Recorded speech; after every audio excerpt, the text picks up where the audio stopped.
ओम नमो भगवते वासुदेवाय नमः। कृष्ण विरह व्यतीत पांडवों का परीक्षित को राज्य देकर स्वर्ग सिधारना।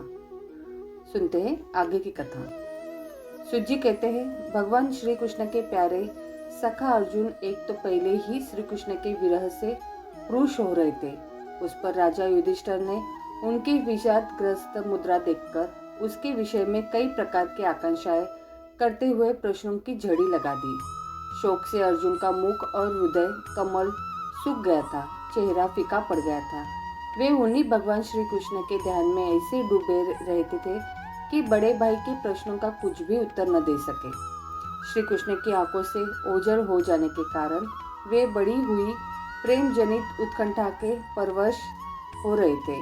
रथ हाँकने, टहलने आदि के समय भगवान ने उनके साथ जो मित्रता, अभिनय, हृदयता और प्रेम से भरे हुए व्यवहार किए थे, उनकी याद पर याद आ रही थी।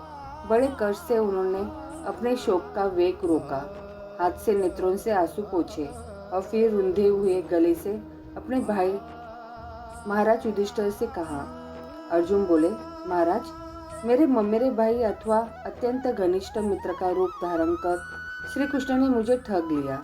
मेरे जिस प्रबल पराक्रम से बड़े बड़े देवता भी आश्चर्य में डूब जाते थे, उसे श्री कृष्ण ने मुझसे छीन लिया।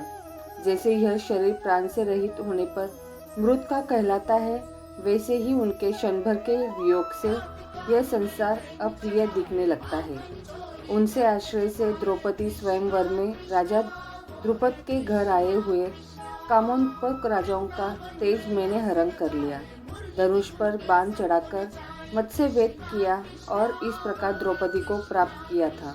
उनकी सनिधिमित्रा से मैंने समस्त देवताओं के साथ इंद्रों को अपने बल से जीतकर अग्निदेव को उनकी तृप्ति के लिए खांडव वन का दान कर दिया और मैं दानव की निर्माण की हुई अलौकिक कलाशोक कौशल से युक्त मायामयी सभा प्राप्त की और आपके यज्ञ में सब ओर से आ जाकर राजाओं ने अनेकों प्रकार के भेंटें समर्पित की। 10,000 हाथियों की शक्ति और बल से संपन्न आपके इन छोटे भाई भीमसेन ने उन्हीं की शक्ति से राजाओं के सिर पर पैर रखने वाले अभिमानी जरासंध का वध किया था। तदंतर उन्हीं भगवान ने उन बहुत से राजाओं को मुक्त किया जिनको जरासंधन से महाभैरव यज्ञ में बलि चढ़ाने के लिए बंदी बना रखा था। उन सब राजाओं ने आपके यज्ञ में अनेकों प्रकार के उपहार दिए थे।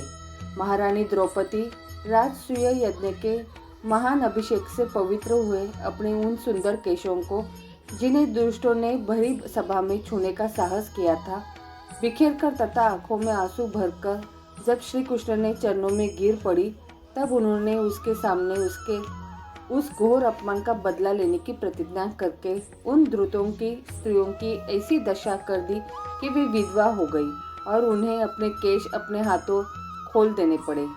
वनवास के समय हमारे वैरी दुर्योधन के षड्यंत्र से 10,000 शिष्यों का साथ बिठाकर भोजन कराने वाले महर्षि दुर्वासा ने हमें दुस्तर संकट में डाल दिया था।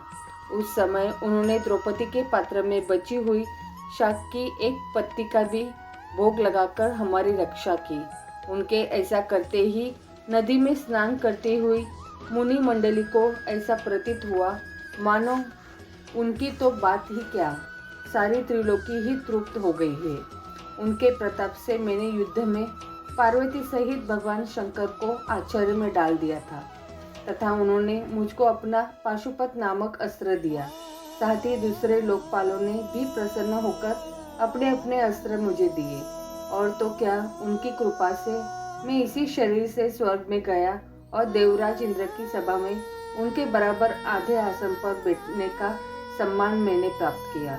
उनसे आग्रह से जब मैं स्वर्ग में ही कुछ दिनों तक रह गया, तब इंद्र के साथ समस्त देवताओं ने मेरी इन्हीं गांडीव धारण करने वाली भुजाओं का निवातक कवच आदि दैत्यों को मारने के लिए आश्रय लिया।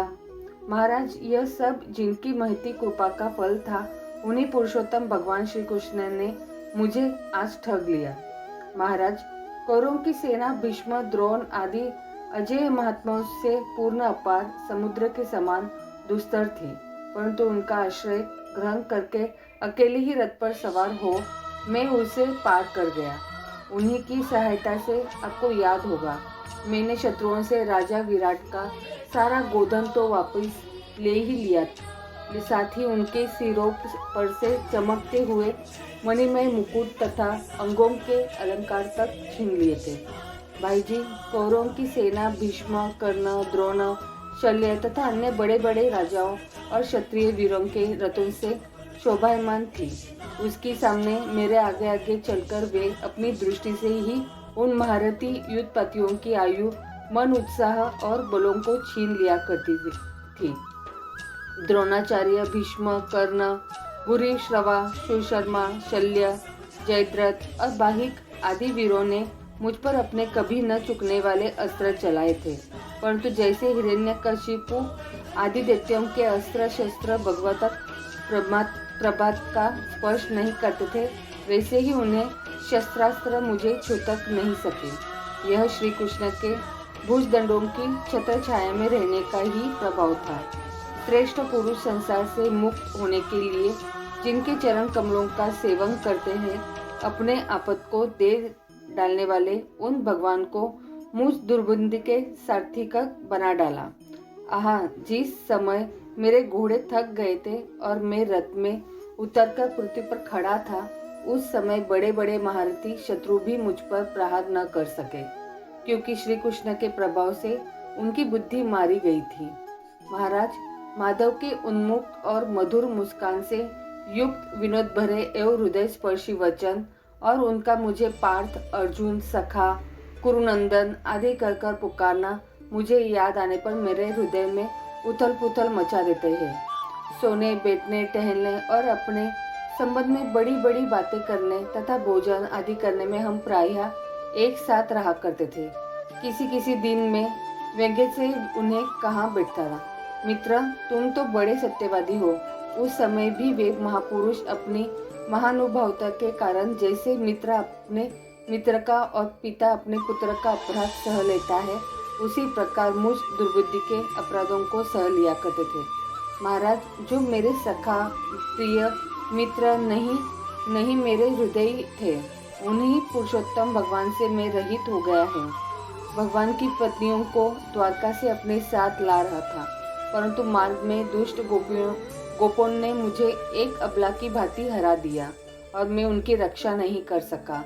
वही मेरा गांडीव धनुष है, वे ही बाण है, वही रथ है, वही घोड़े है और वही रथी अर्जुन हूँ, जिसके सामने बड़े बड़े राजा लोग सिर झुकाया करते थे। श्री कृष्ण के बिना ये सब एक ही क्षण में नहीं के समान सार शून्य हो गए। ठीक उसी तरह जैसे भस्म में डाली हुई आहुति, कपट भरी सेवा और उसर में बोया हुआ बीज व्यर्थ जाता है। राजन, अपने द्वारकावासी अपने जिन सुहृद संबंधियों की बात पूछी है, वे ब्राह्मणों के शापवश मोहग्रस्त हो गए और वारुणी मदिरा के पान से मदोन्मत्त होकर अपरिचितों की भांति आपस में ही एक दूसरे से भीड़ गए और घुसों से मारपीट करके सबके सब नष्ट हो गए। उनमें से केवल 4-5 ही बचे हैं। वास्तव में यह सर्वशक्तिमान भगवान की ही लीला है कि संसार के प्राणी परस्पर एक दूसरे का पालन पोषण भी करते हैं और एक दूसरे को मार भी डालते हैं।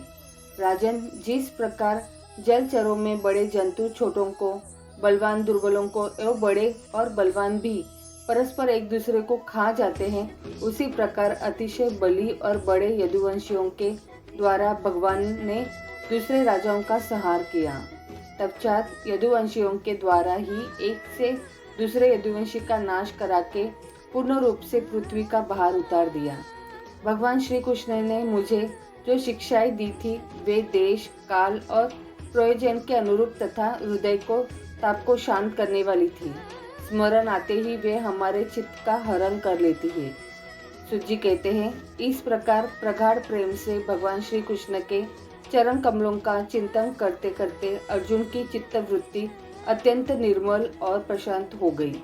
उनकी प्रेममयी भक्ति भगवान श्री कृष्ण के चरण कमलों के अनिर्निश चिंतन से अत्यंत बढ़ गई।